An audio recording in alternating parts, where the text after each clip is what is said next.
PDP सदर महबूबा मुफ्ती की हालिया प्रेस कॉन्फ्रेंस के तनाजुर में हमारे साथ बात करने के लिए इस वक्त मौजूद है नेशनल कॉन्फ्रेंस के स्पोक्स पर्सन इमरान नबी डार। डॉक्टर साहब खैर मकदम है। जानना चाहेंगे कि जिस तरह से महबूबा मुफ्ती का ये कहना है कि being a Muslim majority state we are ashamed कि जो मुस्लिम कंट्री में रहते हैं उनके इंटरेस्ट को हम सेफ गार्ड नहीं कर सके।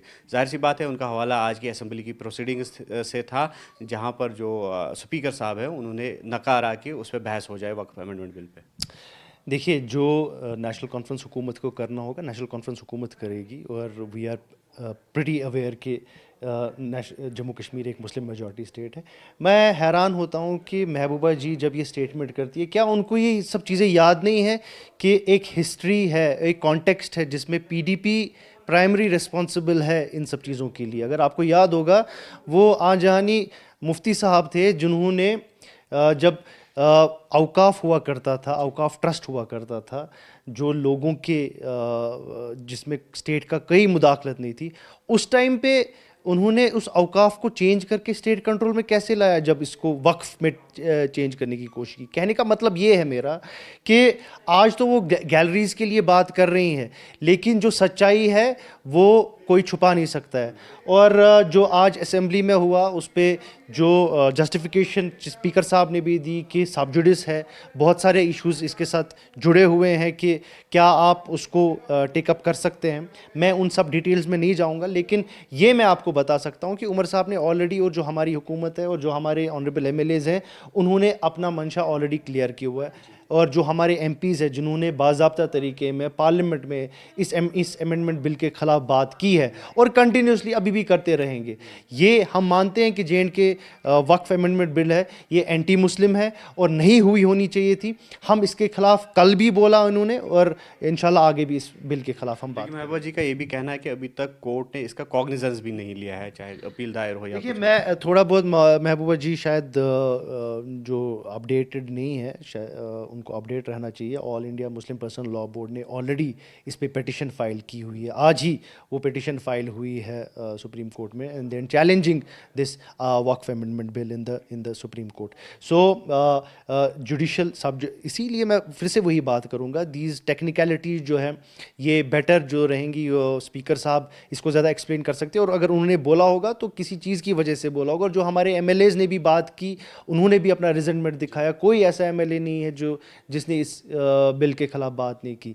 अब अनफॉर्चुनेटली पीडीपी कन्फाइन हो गई है सोशल मीडिया तक, और जो वो एक पैंडरिंग टू सम गैलरीज, उस चीज़ की वजह से वो ये सब स्टेटमेंट्स देते रहते हैं जो हाफ बेक्ड हैं, जिनके पीछे कोई सदाकत नहीं है। नेशनल कॉन्फ्रेंस कमिटेड है to address issues of Muslim community. हम इन सब चीज़ों को नज़रअंदाज नहीं कर सकते हैं। अगर हम हुकूमत में आए हैं तो हम इन सब चीज़ों को ही मद्देनज़र रख के हम हुकूमत में आए हैं। तो बडगाम से जीडीसी पर जो चेयरमैन है उसको हटाया जा रहा है आज, तो किस तरह से देखते हैं इस मूव को आप? देखिए, ये बहुत ही आज खुशाइंद बात है। मैं मुबारकबाद देना चाहता हूँ और शुक्रिया करना चाहता हूँ ऑनरेबल हाई कोर्ट को, जिन्होंने आज ये ऑब्जर्वेशन दी कि एक इलीगल तरीके में, जिस तरीके में जो डीडीसी चेयरमैन थे बडगाम के, वो बैठे हुए थे चेयर पे, जबकि 13 आउट ऑफ 14 ने उनके खिलाफ नो कॉन्फिडेंस मोशन दर्ज किया हुआ था।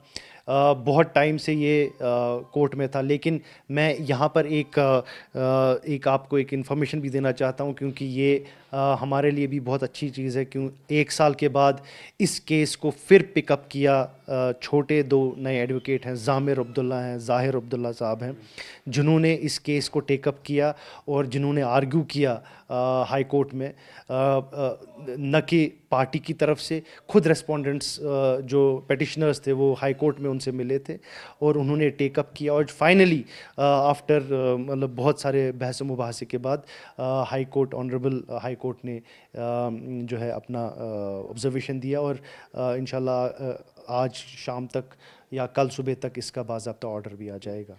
तो जिस तरह से बडगाम की सीट है, इलेक्शन होने वाले हैं, बाई इलेक्शंस, तो क्या समझते हैं आप कितना बड़ा असर ये या इम्पैक्ट उस पर पड़ेगा इस मूव से?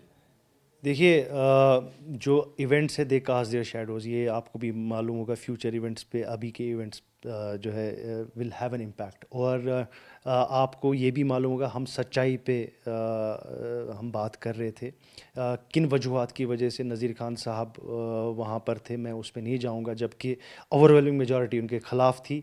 ओवरवेलमिंग क्या, 13 आउट ऑफ 14 उनके ख़िलाफ़ थे। तो फाइनली आज जस्टिस हैज़ बीन डन। एक इलीगल और अनकॉन्स्टिट्यूशनल तरीके से जो चेयरमैन साहब वहाँ बैठे हुए थे उनको आज चलता किया गया। और इसी ज़मन में मुझे लगता है कि जो बडगाम के जी शऊर लोग हैं, जैसे उन्होंने उमर साहब के हक़ में अपना वोट डाला था, मैं पूरी उम्मीद करता हूँ जो भी नेशनल कॉन्फ्रेंस की तरफ से कैंडिडेट होगा वो भारी अक्सरियत से बडगाम की जो है सीट जीतेंगे इंशाल्लाह। तो ये थे नेशनल कॉन्फ्रेंस के स्पोक्स पर्सन इमरान नबी डार, जिनका ये कहना है कि जो महबूबा मुफ्ती ने इल्ज़ाम लगाए हैं तो यकसर उनको मुस्तरद किया जाता है। और दूसरा, जिस तरह से बडगाम से आज डीडीसी चेयरपर्सन को भी हटाया जा रहा है तो उस मुँह का भी इन्होंने खैर मकदम किया है। वयूब खान के साथ न्यूज़ 18 के लिए सिरनर से मुदस्सिर कादरी।